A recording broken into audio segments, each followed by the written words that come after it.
today with Coach Vitello. Whenever you're ready. Who already went? Huh? Who already went? Hunter and Xander. Oh, Jesus. Your favorite? Same format as last year, that opening weekend. Is there anything you guys can learn from that and apply to this weekend? Yeah, same format, different tournament, different venue as well. We've been blown away about how organized things are, how much information we have on how things will go. And then obviously it's going to be an incredible venue, home of the World Series champs. And the competition's incredible. A lot of familiar faces with that. So it's a different vibe. It's a different setting, different year, different team. And really what we want to accomplish, we want to have a good experience. And a good experience for media, for fans, for coaches, players is all different. But combined as a team, we want to go down there and have a good experience. Our guys need to act like pros when they're not at the park. At the park, they need to play the way Vol fans want them to. We'll see how the results go. And it's going to be hard to go on this trip and not at least get better, regardless of what the results are, because of the venue, the competition, the media attention, and everything else. How have you seen Xander grow as a person from his first year with the Vols to who he is today? Yeah, I mean, I think we could date that back to when we started recruiting him, because it was at a fairly young age. And because of the proximity of being from Georgia, not very far away, and him just being a big personality and coming from a good family, there's been a ton of interaction. So he's always kind of been the same guy, goofy lefty, again, big heart, good family, easy to interact with. But he's matured in a lot of different areas that have made him more comfortable, I think, in the clubhouse, more of a leader as each year has gone by. And then, just in different facets of the game has become a little bit sharper. And you see that incremental improvement every year. And you all could probably research the stats and watch video too. It's easy to see. There was never one big jump he put on 20 pounds or 10 miles an hour on a fastball, but he's consistently gotten better, and a lot of that's a tribute to his work ethic. What's something intangible about Frank Anderson that just makes him such an elite pitching coach? Yeah, I don't know. I said this, to the fellows that'll be broadcasting the game. I don't know that when he's asked, he doesn't really put a finger on it. I don't have a specific list.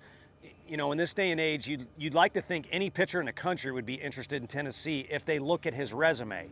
But in this day and age, most people look at Twitter, or they want to see a video or a mechanism or some kind of formula, like a pitching lab where a pitching coach has got a beaker and I went to science class, but I don't remember all that stuff, creating pitches. And I don't think any of that's there. I think at the heart of it is you got a very competitive person that is incredibly intelligent. And so maybe I just answered the question just kind of talking through it in my head. And he comes to work every day wanting guys to get better. He takes it very personal if guys do not get better or they do not perform well, and you'll see him the next day on a mission with that guy in particular. And speaking, to that guy in particular is the way he coaches. He doesn't have a system.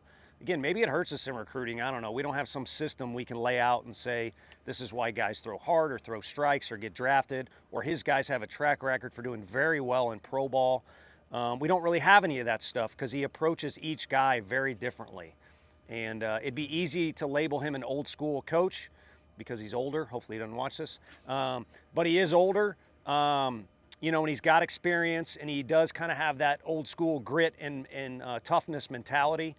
But he is very into educating himself on all the new developments in pitching. And so he kind of meshes those together in what works best for him as well. So that's not my final answer because it's too big of a question to answer, and it's near and dear to my heart and everyone else that's a part of the program. And the bottom line is we're blessed to have him, and and Frank we trust. Any meetings on where you'll go Friday, Saturday with Beam, Russell? And if you went Beam Saturday, what would be an upside to that? Stability, no question. That's been the upside to his entire career. We're at a point. We'll see where we get into SEC play. And no disrespect to any non-conference opponents that come here when we play Friday, Saturday, Sunday. We play 3 different opponents, and they're all 3 really good programs with coaches that have resumes almost as long as Coach Anderson's. So to me, it's about stability. You go into day 2, you want to kind of know what you're getting. And I think on top of that, I think he's willing to take the ball in any facet or any way, shape, or form you want to do out throughout the year. We even talked in the fall about if we're fortunate enough to be in the playoffs, he might be the guy that we wear out, and throw in a bunch of different situations. But for now, it'll be the second day against Oklahoma, and we'll see how things go with Russell as far as pitch count and all that. We got a bunch of guys we want to get out of the bullpen for their first time wearing a Vol uniform, and it dates back to my first answer. What we want out of this weekend is to get better and have a good experience. And if a guy can just get out there and wear that Vol uniform for the first time and compete, it'll make everybody better and it'll put a smile on our face.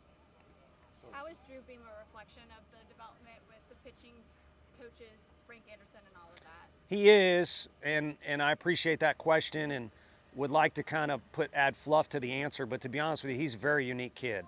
I think freshman year, he made some of the other guys uncomfortable because he was more mature than them and just different in how he goes about it. And I think that comes from his family background. It's hard to say anyone's better or worse in certain areas when it comes to personality or character, but he's different. And again, I think that maturity is tied into the word stability I said earlier. So he's kind of always been somebody that's polished in a meeting or in a locker room or in a dugout. And then it's increasingly got better. He's kind of along with Xander. There's never been one crazy big jump because he burst onto the scene pretty quickly. But I think that came from, again, just incremental daily improvement. He's very regimented and very into his work ethic and is always open to coaching. And so I think because he's open to coaching, he has improved as much as you can. I mean, all we've ever asked of our guys is, if you listen to Woody, who's been around over 16 first-rounders, I think, and been in pro ball, Q, who's been in Major League Baseball and has been around as many as you can list, and I think is the best guy in the country, and Frank, if you just listen to what those guys do, you'll have a good experience, and you're probably going to be in a pretty dang good position. And Drew Beam is a guy that'll just listen to what he's asked to do, and he'll go do it. Do you have an update on Ariel and Dean? Yeah, Ariel's coming along. He's able to use his lower half in any way, shape, or form that we want as coaches. But he did have the thumb issue, so we got to be a little patient where he's doing anything, swinging a bat or fielding. He is able to play catch.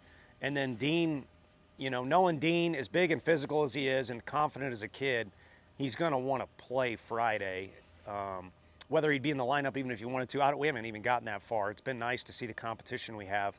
But I think Dean and Alex Perry both had, lower half injuries that were minor. And if push came to shove, we could use both of them on Friday. But it's more of a conservative time of year as opposed to May. We don't want to hear you turned your ankle or you're not feeling well or you got a cough or anything like that. But for now, we'll be a little more conservative. What do you expect that middle infield? What do you expect that middle infield to look like this weekend? Simo and Bradkey will be two of the mainstays. I think we mentioned Curley and Perry. We'll assess where their bodies are at. It'll be nice to kind of see those guys. And I'm sure I'm leaving somebody out. I mean, Cam Bates is from Oklahoma. And so it'll be cool to have him in the dugout. And he's performed really well. He just keeps increasingly get better. But, Simo and Bradkey are two older guys that we trust. And then we'll be out there at some point. But heck, Hunter Ensley was at second base, and Bargo, during some of the drill work, was in the middle. We've moved guys all over the place, and it's going to be a group where we experiment a little bit. I don't want to drive these guys crazy, but we don't want to leave any stone unturned either. You expect to use multiple guys behind the plate this weekend? Yeah, no question. Peebles and Cal and Chuck would be the main guys because Bargo can kind of play anywhere. And then we've had a million conversations up there, but you want to treat the freshmen with delicate, hands and words, whatever you want to call it, because right now they got big bubbles over their head. What's this season like? What's expected of me? Where are we going? And with Stone, I just know I think the kid can play in the big leagues, and he's got a bright future, but he does have a lot to learn. If we plug him in a certain situation, I have confidence in him, especially at the plate right now, swinging the bat. But we'll see. But Chuck and Cal and Peebs will be ready to go. How's Robin looked in the outfield? What's his role going to be for you starting out? Yeah, you've been sneaking into practice here, although we haven't had any closed doors. Yeah, Robin, he wants to play, man. He's as passionate as anybody, and I think he adds some toughness to our team. And he's run around in the outfield a little bit on his own to have fun, and it kind of caught our eye because he looks good doing it. And we do want that versatility of trying different lineups, and the more we can kind of use different combinations of guys, the more it allows us to give a guy 20 games or so prior to conference, give a guy a fair look. And if Robin's, getting chances at the plate, we're a better team, and that's one more way he can get a chance. He looks good out there. Two more questions, guys. What have you seen out of Matthew Dallas on the mound, and kind of where is he at in his progression? Yeah, I have seen, him kind of get over the hump of that guy. He did a lot. He was invited to all the big showcases and whatnot and threw a lot for his high school. So a little bit of soreness early in his time here, but he's past that. He's been a great kid as far as anything you ask him to do, he's going to do at full speed. And yet he believes in himself. He doesn't need a crutch or doesn't believe in any excuses or anything like that. So he's got that mentality, regardless of what it says next to his eligibility, being a freshman. And then he's always had good stuff. He's grown into his body and grown into his stuff, but good enough right now, in my opinion, to go compete against any hitter we want him to and make us feel comfortable in it. Who do you consider the options to be that third starter this weekend?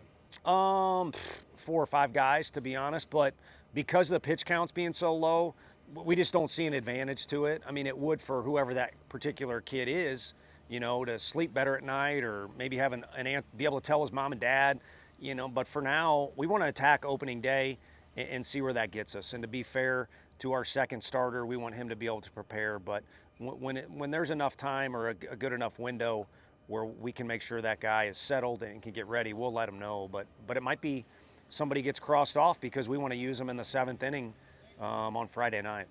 What do you expect out of Blake Burke this season? A lot.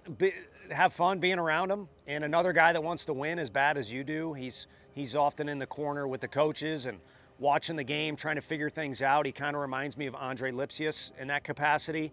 And then at the plate, we showed a swing. It was unfortunate for the pitcher that was on video, but we showed a swing on video from a scrimmage where it was his best swing, and it eerily looked like Todd. And I don't want anyone to ever have their name attached to Todd unless their name's Redmond Walsh, because those are too big of shoes to fill.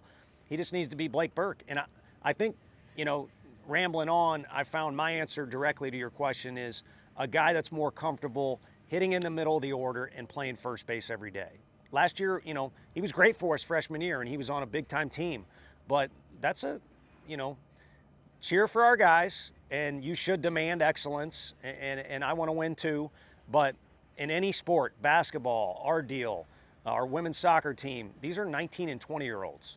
So this kid came all the way from California and all of a sudden is supposed to take over for Luke Lipsius, who was like 36 years old, and play every day and hit in the middle of the order. And then you guys started comparing him to Todd before we did. And he hears that because he doesn't listen to me or the other coaches and stay off social media. So I think a more relaxed dude that's a lot of fun to be around and wants to win. Thanks, Coach. Okay. Appreciate it.